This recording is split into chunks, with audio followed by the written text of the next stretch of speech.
Prvé dieťa. Náhoda, alebo si chcel? Sedí oproti mne práve, prvé dieťa. Tu sedí Saška. Áno, je tu rovno oproti mne a chcel. Dobre odpovedal? Cenné dieťa. Dobre. Najlepšie. Poďme na ďalšiu.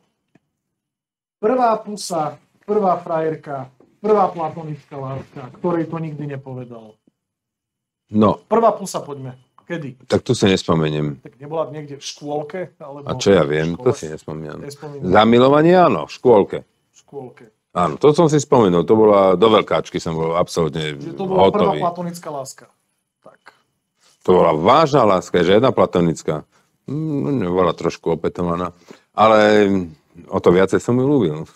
A mal si niekedy, lebo to je v tej otázke, bol si niekedy zaľúbený do nejakej ženy, ktorej si to ale nikdy nepovedal? A dodnes o tom nevie? To neviem, ale viem, že som ako nejaký siedmak napríklad učiteľka. Ako siedmak som bol zamilovaný na základnej škole a my sme sa stretávali ako kamaráti, ale nikdy sme spolu nechodili. Ja neviem, či to môžem povedať. To meno. Meno nehovor. Dobre. Volala sa Karin.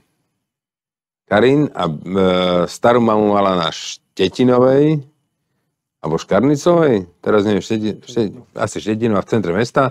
Tam mala starých rodičov, ona bývala na Červenej armády a